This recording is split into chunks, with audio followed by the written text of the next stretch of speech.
Tonight on CTV News, they were called snobs over a prefab house moving into their area, but they've won their case. CTV News has the latest. A Hornby resident vents frustration over another fast food outlet moving in.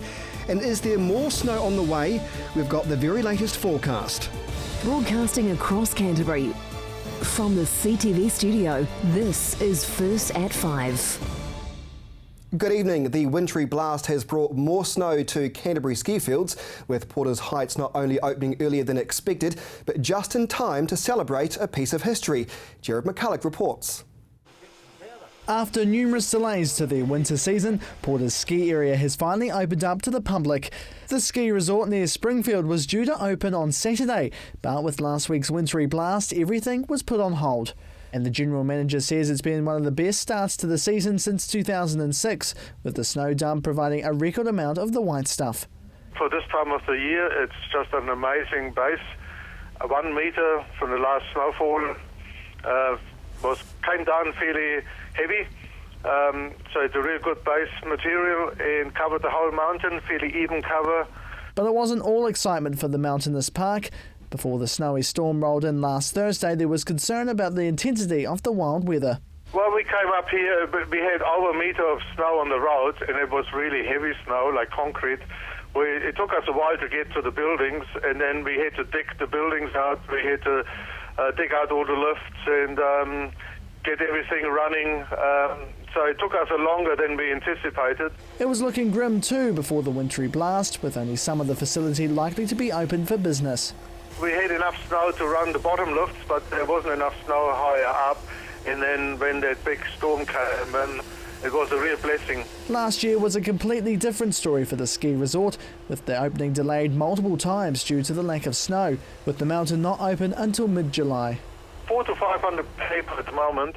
For a Monday, that's incredible, but it's because it's our first day, a lot of our regular customers come in and check it out.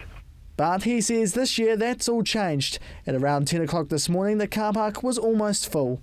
Everybody was sort of ready to go, and we pushed the button, say Monday opening.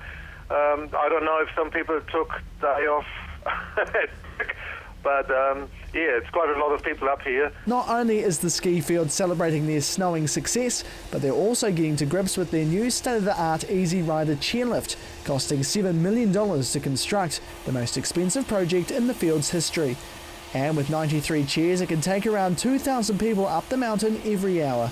It's a very smooth ride up to the middle basin, and yeah, we are just wrapped how easy it is and how nice it rides. And we widened the slope on the Easy Rider, and it's a really wide and easy run down. Although they've had a huge turnout for their first official day, they hope to see more people in the coming weeks and over the school holiday period. A sign for them that winter is well and truly here. Jared McCulloch, CTV News. The Serious Crash Unit is investigating a fatal accident that happened near Woodend this afternoon. Police say a van rolled near the intersection of Harris and Gressons Road just before 1 o'clock. The male passenger died at the scene. The driver was taken to hospital as a precaution. Police are asking anyone who witnessed the crash to get in touch. A fast food outlet has chosen Hornby as its first site in the South Island, but its near location is causing a bit of a headache for local residents. Jared McCulloch explains.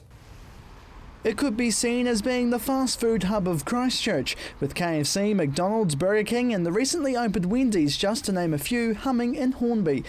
But there's due to be a new kid on the block, literally. National burger chain Carl's Jr. has been given the go-ahead to build a new restaurant on one of the suburb's historic sites. And although one resident isn't too bothered by the decision, she's more furious about the roading changes to follow. What I'm feeling really frustrated about is the fact that the Christchurch City Council appears to have granted a resource consent to do a roading change down Main South Road, which is going to affect the right-turning access into Brindley Street, which is where I live. Lindley has lived at the top of Brindley Street for nearly 20 years, and she's seen a lot of changes to the area in her time, but believes the proposed roading change is not a good idea. The plan would block the entrance into her street, meaning she would have to take a tiki tour to get home, using a U-turn. The Clock Tower building, a landmark to many who live in the Hornby suburb, saw the earthquake-damaged site being taken down late last year to make way for the first Carl's Jr. restaurant in Christchurch and the South Island. But she says she knew about the burger chain, but nothing on the proposed road change, only hearing it from a neighbour. He said to me, "Do you know that this is what's going to happen?" I said, "What do you mean?" He said, "They're shutting off Brindley Street. And what are we going to do about it?" I said, "I'll go and do some investigation. I'll get back to you."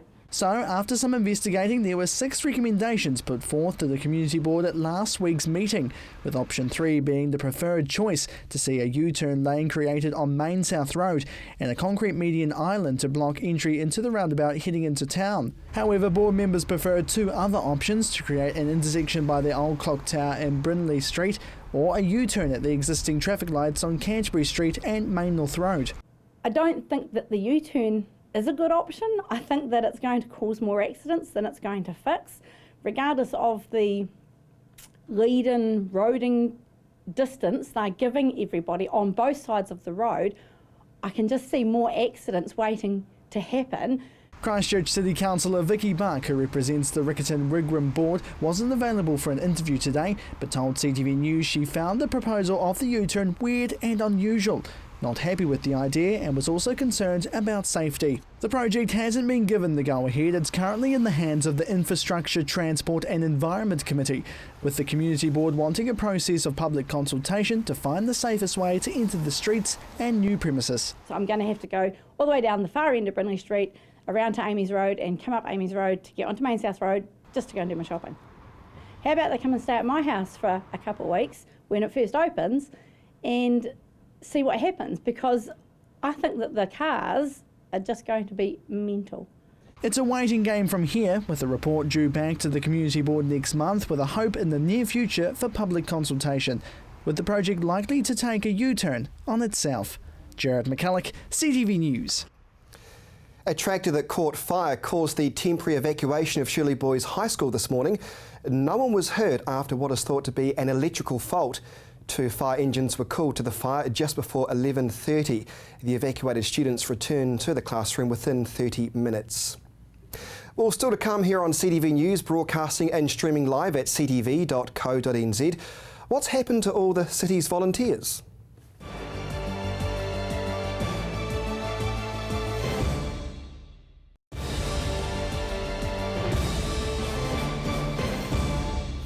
Welcome back to CTV News, streaming live at ctv.co.nz.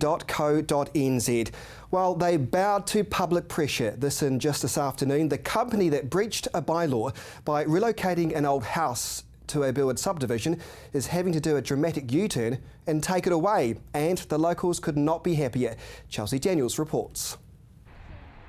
Construction on a relocated, refurbished house has halted due to a public outcry in Travis Country. The owner will remove the house from the corner section after the community publicly announced its distaste over the building not complying with the same building codes that they had to. We spoke to the residents last week, and there have been further developments made by the community.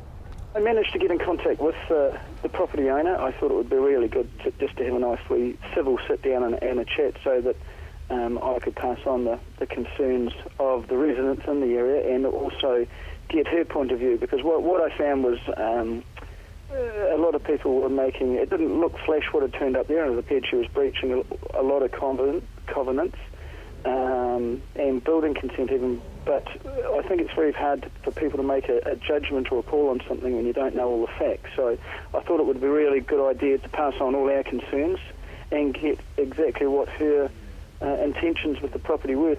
She was aware of a couple of the covenants that she hadn't met, and said that there were some of the other covenants that I brought up, she said that she wasn't aware of. Residents also held a meeting outside of the property where 150 interested members of the community showed up in support. It was a really good meeting. Everybody came away from it with the same views, that they just wanted it to be fair and equitable to everybody, that everybody should play by the same rules. Build Green Limited's lawyers spoke on behalf of the company today. The Travis Country project was to provide Christchurch residents with affordable, quality, healthy homes using a fast process, and to save a perfectly good home from ending up wasted in the landfill. This project has generated growing opposition from the Travis Country residents, and in response to this, a letter from our office was delivered this afternoon to Dr. Carleen Edwards, Chief Executive at the Christchurch City Council. The letter advises that the project is being abandoned and that the two houses will no longer be established on the section at 12 Travis Country Drive. The company were moved by the residents' passion for their built community and are sorry for any distress or uncertainty they have caused over the past 2 weeks. Simply put, Build Green's client failed to appreciate the significance of the matter and the Travis community's strength of feeling about the matter. For that, they are sorry. Travis community residents have a passion for their built community and an expectation of what is appropriate development, and that is now well understood. The second house that was due to arrive on the site will now not be moved. Arrangements have been made for the house which is currently on the Travis Country Drive site to be removed as soon as possible. All in all, Richie believes that the Travis Country community has become closer over the event. Without a doubt, it's brought everybody closer together in a more community spirit. And the good thing was, one of the meetings that was had last Wednesday night was nobody had a lot of animosity. They all just wanted the same thing. To be fair and reasonable, they're all like-minded people.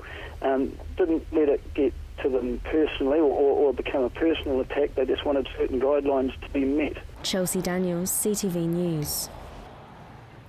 Volunteering has dropped off by half over the last few years here in Christchurch, but with plenty of people still in need for support, why aren't we donating more of our free time?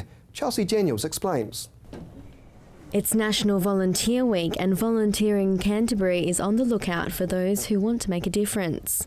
There are dozens of organisations who really need volunteers because we all rely on volunteers. Ruth has been involved in Volunteering Canterbury for over 20 years and understands people's hesitation over volunteering. Some of the barriers at the moment are uncertainty of life in Christchurch. Some people find it hard just to commit themselves at the moment. The barriers can be around transport. If organisations can afford to pay travel for their volunteers, and we certainly encourage them to, that helps tremendously. But yeah, I think a lot of people are still wanting to volunteer, and they manage to get round those barriers. Research released today by Seek Volunteer reveals that overall 19% of Cantabrians currently volunteer, dropping from 40% in previous years. We looked at people that were currently in the workforce or actively seeking work. So it does exclude potential volunteers who are, we know, there's a lot of retirees that volunteer, and also increasingly younger generations of volunteering.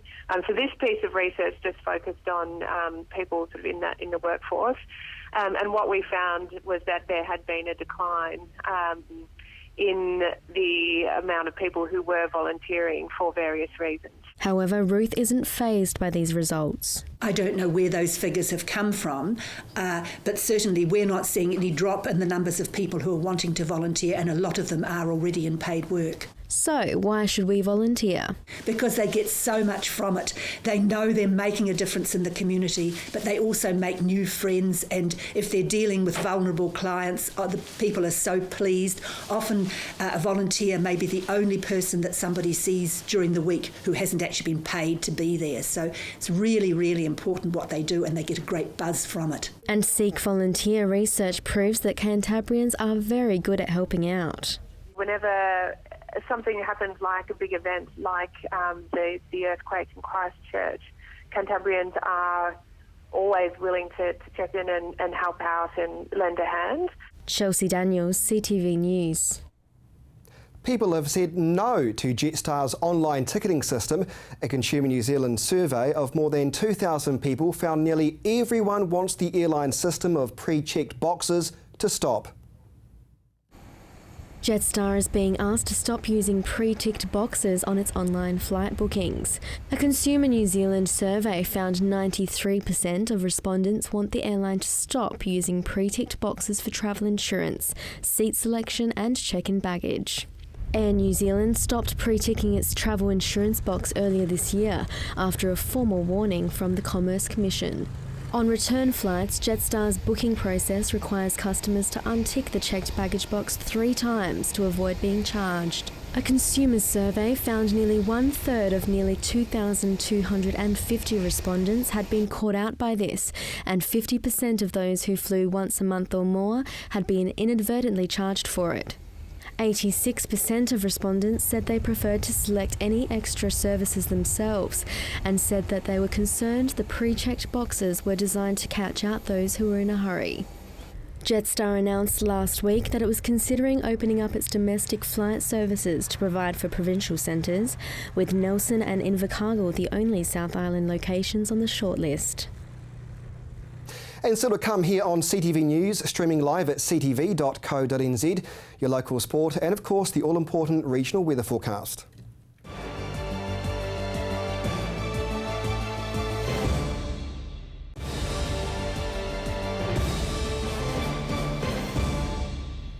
And welcome back to CTV News. Now here's Gordon with a roundup of the weekend sport.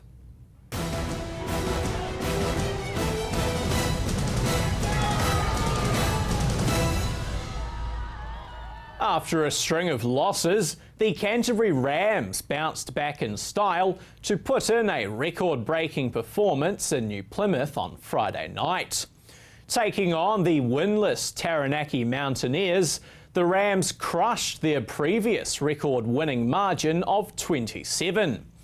The 106-68 victory saw the two sides separated by 38 points, as the Rams kept their very slim playoff hopes alive. Rams import Jermaine Taylor was the game's top scorer with 26 points, while fellow import Mikel Gladness was in record-breaking form of his own. The former NBA big man broke a National Basketball League record for blocks in a game with 8. The Rams were meant to travel to Hawke's Bay to take on the Hawks yesterday, but have had to postpone the match to this evening after the team were stuck in Wanganui due to severe flooding. Tonight's match gets underway at 6 p.m. Well, Marist Albion made the most of having the services of Crusaders and Fijian winger Nemani Ndolo, with the powerhouse grabbing 3 tries on his Marist debut, helping the side to a 76-5 demolition of Sydenham on Saturday. They now lead the Hawkins Trophy competition after 2 rounds, along with Hawkins Cup winners Lincoln University, who are also on 10 points, after they had a 46-31 win over University. The other top 6 games saw Christchurch get a tight 18-16 win over New Brighton. Well, to ice hockey now, and the Canterbury Red Devils had mixed results in their trip to Queenstown, overcoming a 2-1 overtime loss to the Southern Stampede on Saturday with a 5-4 win on the Sunday. The 3-time defending champs now have 3 wins from 4 games to start their season and sit second in the competition standings. And finally tonight we go to football, where the latest round of the Mainland Premier League has seen Cashmere Technical maintain their lead in the competition with a 2-0 win over Western. Third-placed Ferrymead Bays had a day to remember, registering a 5-0 win over Hallswell, while second-place Nelson Suburbs kept themselves in the race with a 3-0 win over Christchurch. The round's other results saw Coastal Spirit defeat University's 3-1. This coming week, we'll see some teams turn their attention to the third round of the Chatham Cup now, with double defending champs Cashmere Technical meeting Ferrymead Bays, while Coastal Spirit take on Nomads in the other mainland section game. You're up to date with the latest in local sport. I'm Gordon Findlater for CTV Sport.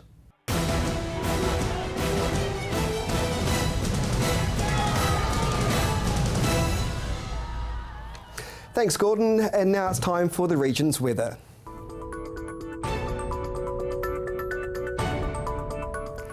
Kia ora Canterbury. Well, it was a cold start for most places around the region today, with sleety showers becoming fine in the afternoon. But let's take a look at today's temperatures. South Canterbury first, Twizel, a low 5 degrees for you. Temuka, Geraldine and Waimate all on 7. Moving to mid-Canterbury now, Christchurch, very chilly on 5 degrees. Everywhere else, you are on 7 with sleety showers as well. Moving up now to North Canterbury, Kaikoura, 7 degrees for you over here. Colverdin, Cheviot and Anangangiora, you also shared 7 degrees. Oxford, a chilly 5 degrees for you.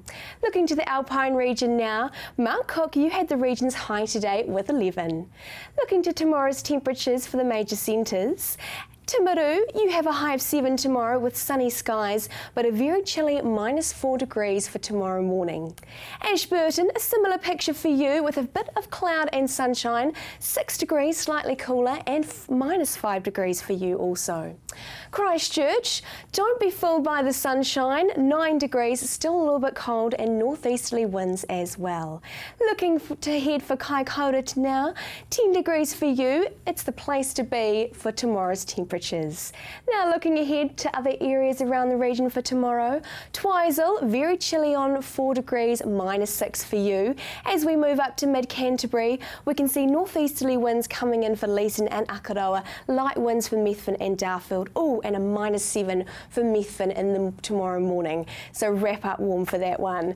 You can also see Hanmer Springs, -7 for you as well. Winter has definitely hit here. As you can see for other places, Rangiora, you're the high here on 9 degrees. And again, Mount Cook, you are taking out the high tomorrow with 12. Looking to the upcoming days for Canterbury, Wednesday, the early teens here, we can see northeasterly winds, nice sunshine for Kaikoura, a little bit of patches of cloud for Timaru, Ashburton and Christchurch. Looking to Thursday now, a similar picture, sunshine for most places with a little bit of cloud for Christchurch, still cold temperatures though, Kaikoura 14 for you. Looking to the next coming days, we have Wednesday, northeasterly winds and a few cloudy patches for South Canterbury. As we move up further north, sunny patches for you, but still quite cold temperatures. Looking to Thursday now, bit of a flip around. We have sunny patches here for South Canterbury and moving up a little bit more cloudy for North Canterbury on Thursday and northeasterly winds. So as you can see, the sun is coming out over the next couple of days, but don't be fooled, it'll still be very cold. So make sure you wrap up warm and watch out for those morning frosts. And that's your weather update for Monday.